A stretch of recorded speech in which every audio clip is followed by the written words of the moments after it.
परम पूज्य जिन धर्म प्रभाविका आर्यका रत्न 105 श्री सृष्टि भूषण माताजी की पावन प्रेरणा एवं निर्देशन में अतिशय क्षेत्र श्री महावीर जी में कई वर्षों से चतुर्विध संघ की आहार उपकरण आदि की व्यवस्था सुचारू रूप से की जा रही है। आप भी इस पुण्यवर्धक कार्य में अपने परिवारजनों के जन्मदिन, वैवाहिक वर्षगांठ एवं पुण्यतिथि पर एक दिन की आहार व्यवस्था में अपना सहयोग देकर पुण्य का संचय अवश्य करें। 1,11,000 से अधिक राशि दान देने वाले परिवार का नाम शिलापट पर अंकित किया जाएगा और शिरोमणि संरक्षक कीर्ति स्तंभ बनने वालों का विशेष आरक्षण रहेगा। इस पुण्य के कार्य से शीघ्र जुड़कर अपना जीवन धन्य करें। और हाँ, पूज्य माताजी के मंगल प्रवचन श्रवण कीजिए प्रतिदिन सिर्फ पारस चैनल पर।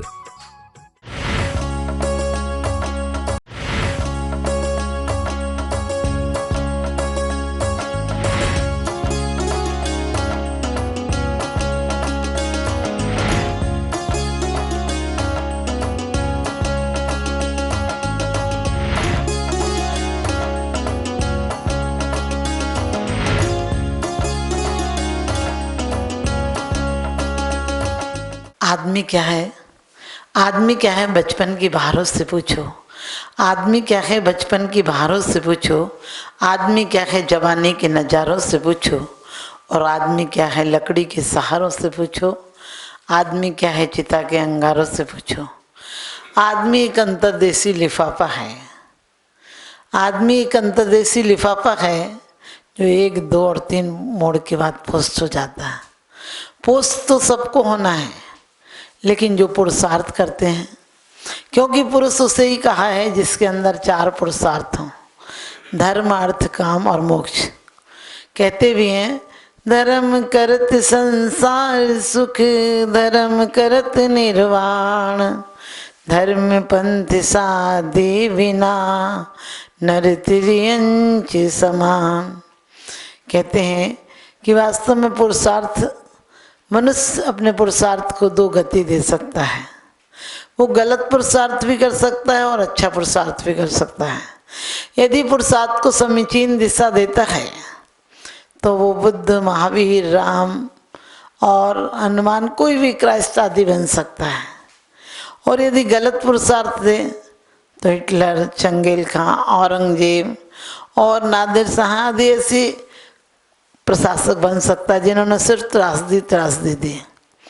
हमें कभी कभी अपने आत्म प्रसाद को जगाने के लिए चुनौतियां बहुत हमारे लिए सहकारी होती हैं। लोग चुनौतियों से घबरा कर भाग जाते हैं, लेकिन चुनौतियां ही इंसान को भगवान बनाती हैं। आपने देखा होगा कभी कभी बहुत गरीबी में रहने वाले लोग महान दार्शनिक, कवि, बड़े बड़े संत बन जाते हैं, क्योंकि उन्होंने, उनकी चुनौतियों ने उन्हें समय दिया, उन्हें मौका दिया, उनकी शक्ति को दिशा दी। और जब बिल्कुल टूट जाते हैं तो कोई ना कोई रास्ता मिल जाता है। एक होता है कि पुरुषार्थ में हार जाना, एक होता है पुरुषार्थ को सही गति देना। हम सही गति कम लोग देते हैं, हम उदास होकर, निराश होकर बैठ जाते हैं। लेकिन जो चुनौतियों को देखा होगा आपने, जब बिल्कुल आप अपनी शक्तियों को कार्य के लिए बाधित नहीं करते, जब अपनी शक्तियों को सही दिशा नहीं देते हैं, तो आपकी इंद्रियां हो, बल हो, धन हो, सब क्षीण हो जाता है। जिसके पैरों से कभी चलाने की कोशिश नहीं की गई हो तो बच्चे चलना भूल जाते हैं। यदि आँखों से बहुत दिन तक आप बंद रखें और उन्हें, तो आँखों की ज्योति कम हो जाएगी। क्यों? क्योंकि उसकी शक्ति को आपने मौका नहीं दिया। यदि आप बहुत दिनों तक अपनी वाणी को गलत उपयोग करते रहें तो आपकी वाणी अच्छे शब्द बोलना भूल जाएगी, जबकि वाणी को जैसी गति दी जाए वैसी उसकी मति हो जाती है। एक राज दरबार में 2 तोते लाए गए। एक तोता आते ही राजा को गलत शब्दों का उपयोग करने लगा। चल हट गधा, बेवकूफ कहीं का, मक्कार, चलता नहीं, चलता है वरना हंटर मारो, और खाता रहता है, पड़ा रहता है, और ऐसे अपशब्द, बहुत गंदी गंदी गालियाँ बोलने लगा। राजा उसे सुनकर क्रोधित हो गए और राजा ने कहा कि इसको मार दो। ऐसा तोता कौन बेवकूफ़ लाया, इतना खराब तोता है। और उसके बाद दूसरे तोते को लाएगा। दूसरा तोता कहने लगा राम राम, ठीक हो, आप खूब जियो, आपकी बढ़िया आयु रहे, आपका मंगल हो, आपका राज्य, बड़े बढ़िया बढ़िया बात करने लगा। राजा ने कहा इस तोते को सोने का पिंजरा बनवा दो, इसकी खूब खातिरदारी करो, इसके लिए जो नौकर रखने हो वो रखो और इसे राज सिंहासन में हमारे सन्मुख रखा करो ताकि ये अच्छे अच्छे शब्द सुनाए, मुझे प्रशंसा हो। मंत्री ने कहा राजन, ये तोते दोनों एक ही गर्भ से उत्पन्न हुए, लेकिन अंतर इतना है, एक ही माँ की संतानें हैं दोनों, लेकिन एक घुड़साल में पला है, एक चोरों के अड्डे पर पला है। चोरों के घोड़े जहाँ बनते हैं वहाँ पला है, वहाँ बंधा रहता है, उसका पिंजरा वहाँ टांगा गया है, इसलिए वो चोर लोग आपस में हमेशा बेहुद्दी बातें करते हैं। चल हट, खा लिया, पड़ा रहता है, काम करता है नहीं करता है, मारूं चलेगा कि नहीं चलेगा, ऐसे शब्दों का उपयोग कर रहा है। दूसरा किसी संत के आश्रम में रहता है, संत बहुत अच्छे शब्द बोलते हैं, किसी से आओ पधारो विराजो भोजन करो तुम्हारा मंगल हो तुम्हारी दीर्घायु, वो अच्छे शब्द सुनते सुनते उसका अभ्यास ही हो गया है। ये तोते हैं। आपको लग रहा होगा वो तोते हैं, हम भी तोते नहीं है क्या? किसी को रामायण रटा दी गई, किसी को कुरान रटा दी गई, किसी को पुराण रटा दी गई, किसी को जिनवाणी रटा दी गई, हम भी तोतों की तरह सब क्या बोल रहे हैं। और कभी कभी तो संस्कार अच्छे नहीं मिलने के कारण हमें बेकार की बातें रटा दी जाती हैं, गंदे गाने सिखा दिए जाते हैं। बच्चों के सामने आज आप लोग क्या कर रहे हैं? इनका जीवन आदर्श बनेगा, इनका जीवन सुखमय बनेगा। आपने अपने माँ बाप की कदर नहीं की, आपने उनसे उलझ कर बोला, आपने उनकी अवहेलना की, आप उन्हें तड़पता हुआ छोड़ के चले गए। आप क्या जानते हैं कि आपके बच्चे आपकी इज्जत करेंगे? क्योंकि आपने की होगी तो आपको मिलेगी। हम जिसको जो देते हैं वही लौट कर आ जाता है और ब्याज सहित आ जाता है, थोड़ा सा और सोच समझ कर आ जाता है। तो हमें जीवन में चाहिए कि अपने सम्यक पुरुषार्थ को रास्ता दें। सम्यक पुरुषार्थ होगा क्योंकि कहते भी हैं पावन पुरुषार्थ प्रकट होवे, पावन पुरुषार्थ प्रकट होवे, मैं निजानंद में लीन रहूं, तुम आवागमन विमुक्त हुए, मैं पास आपके जातिष्ठ हूँ। क्योंकि पावन पुरुषार्थ हो या ग्रस्त का हो या संसारिक हो या सन्यासी का पुरुषार्थ हो, सम्यक पुरुषार्थ होना चाहिए। उसे आलसी, मायाचारी, कामी, क्रोधी नहीं होना चाहिए। तो पावन पुरुषार्थ कब होगा? जब हम इंद्रियों को, अपने मन को सक्रिय और सकारात्मक सोच देंगे। आज हमारा आधे से ज़्यादा पुरुषार्थ गलत होता है। किसी की अवनति चाहते रहते हैं, किसी को देखकर जलते रहते हैं। अब दिया सलाई की जरूरत नहीं पड़ती है जलाने के लिए, एक दूसरे काफ़ी हैं लोगों को जलाने के लिए। आज लोग पुण्य की अनुमोदना नहीं करते हैं, पाप का अनुसरण जरूर कर लेंगे। कोई पुण्य कर रहा होगा तो तुम उसकी निंदा करने बैठ जाओगे, कोई पुण्य कर रहा होगा तो तुम उसकी कहीं ना कहीं से कमी ढूंढ लाओगे। अरे कमी ढूंढना तो सरल बात है, लेकिन कमियों को पूरा कर दो। हमारे एक नहीं बहुत सारे आचार्य ऐसे हुए हैं जिन्होंने की गिरतों को थाम लिया है। लड़खड़ाते दौर पर हंसना बड़ा आसान है, लड़खड़ाते दौर पर हंसना बड़ा आसान है, गिरते हुए को थाम ले होता वही इंसान है। आदमी जितना पुरुषार्थ गलत कामों के लिए करता है, इससे 10% पुरुषार्थ आत्महित के लिए कर ले, अपने लिए कर ले, तो उसका जीवन सार्थक हो जाएगा। पावन पुरुषार्थ प्रकट होवे, मैं निजानंद में लीन रहूं, तुम आवागमन विमुक्त हुए, मैं पास आपके जातिष्ठ हूँ। वास्तव में हमारे जीवन में पुरुषार्थ सम्यक पुरुषार्थ होना चाहिए। सम्यक पुरुषार्थ में बचपन से करना है, क्योंकि हमने बहुत पुरुषार्थ किया था, बहुत समीचीन पुरुषार्थ किया था जो हमें मनुष्य की देह मिली है। रामायण में एक चौपाई आई भी है, बड़े भाग्य मानुष तन पावा, सुर नर पशु सब तर सहियावा। बड़े भाग्य मानुष तन पावा, बड़े भाग्य से मनुष्य जन्म पाया है और सुर नर पशु भी से तरसते हैं, लेकिन आज आदमी की जिंदगी को देखकर लगता है उदास है, खामोश है, निराश है, विषाद में है, किसी को मारना चाहता है या मरना चाहता है। आपने देखा होगा कितनी हत्याओं के कांड आपको देखने सुनने मिलते हैं। किसी नवीन बच्ची ने बिल्कुल जो कहते हैं अभी 16, 18, 20 साल की, उसने सुसाइड कर ली। कभी सोचा पूर्व जन्म में ऐसे लोग जल्दी नहीं मरते थे, क्योंकि मरने का भाव नहीं आता था उन्हें। खाली दिमाग शैतान का घर नहीं होता था। पूरे टाइम उनके लिए मन से, वचन से, काया से कुछ काम करना होता था। बच्चों को पालना है, घर में पिसाई करना है, कुटाई करना है, कपड़े सिलना है, घर को लीपना है, पोतना है। पूरे टाइम उनके पास काम होता था। अब काम नहीं है, अब सिर्फ मनोरंजन की तरफ भाग रहे हैं।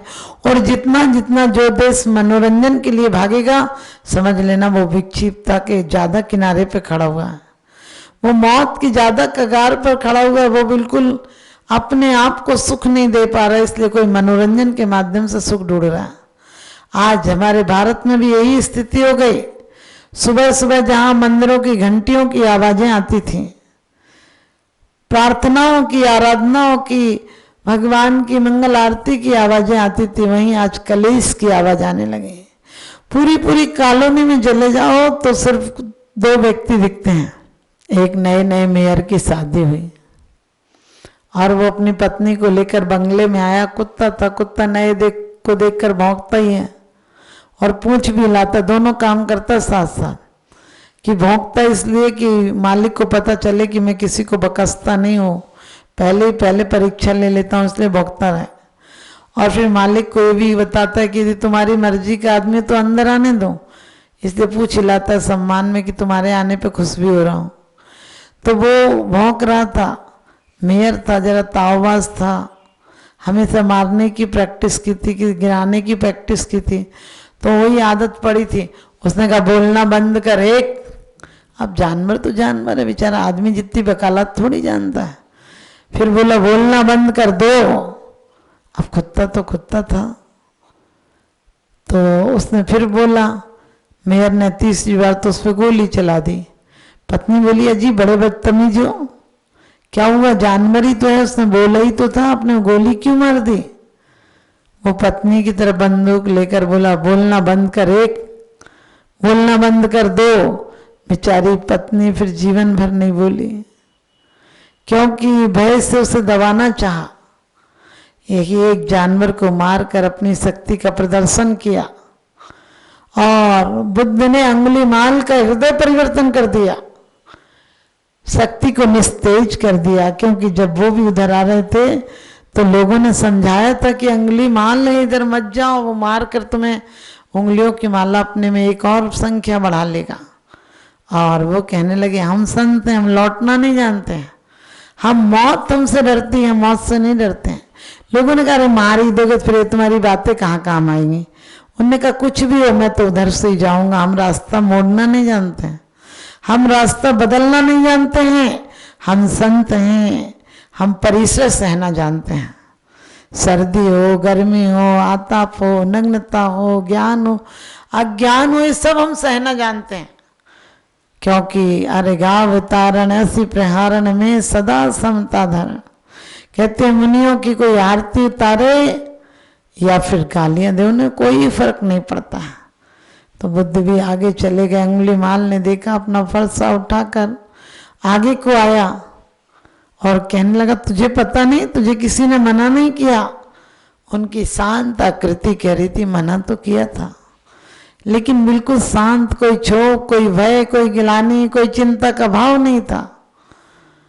अंगुलीमाल सोचता है कैसा आदमी है, आज तक लोग हमें देखते हुए गिड़गिड़ाते थे, चीखते थे, चिल्लाते थे, गालियां बकते थे, प्रतिशोध करते थे, तो कुछ नहीं कर रहा है, ऐसे मानो इसको कोई फर्क ही नहीं पड़ता है। फिर उन्होंने कहा अरे चला जाए यहाँ से वरना मार दूंगा तुझे। बुद्ध कहने लगे मारेगा किसे, कोई बात नहीं, तुम मुझे मार देना, मैं भागूंगा भी नहीं, मुझे बांधने की मेहनत मत करो। तुम कहते हो ना कि मैं फरसा लेने जाऊंगा तब तक तुम चले जाओगे, तुम्हारी मर्जी करे, विश्वास नहीं हो तो तुम बांध सकते हो, लेकिन बांधो मत। हम तो अपने आप में निर्बंध हैं, बंधना जानते नहीं, बंधे होते तो घर में नहीं बन जाते। बांधने का प्रयास मत करो, ग्रस्त को बांधना पड़ता है, संत को क्या बांधना हुए। तुम ले आओ फरसा, और जैसे फरसा लेकर सामने उद्यत हुआ, वो कहने लगे एक काम कर दोगे। मरते टाइम तो दुनिया से आखिरी इच्छा पूछी जाती, तुम मेरा एक काम करोगे? कहने कर दूंगा, बताओ क्या काम करवाना चाहता। उन्होंने कहा इस सामने डाल से 2 पत्ते तोड़ दो। वो तो पत्ता क्या, आपको पता है खूंखार व्यक्ति कहो पत्ता तोड़ने की वो पेड़ काट के ले आता है, क्योंकि उसके अंदर जोश है, जल्दी है, शीघ्रपना है, उतावलापना है। जीवन में शांति हो तो आदमी शांत झील की तरह रहता है, पक्षियों की तरह पग फैला कर धीरे धीरे उतर जाता है या ऊपर उठ जाता है। लेकिन चोर आतंकवादियों को बहुत जल्दी होती है। उसने लेके एक बहुत बड़ी शाखा काट के ले आया। उनने कहा ये क्या किया? कहने लगे अरे आपने 2 पत्ती कहा था, मैं तो पूरी डाल की डाल काट लाया। 2 क्या 2 लाख पत्तियां ले लो, इसमें से क्या फर्क पड़ेगा।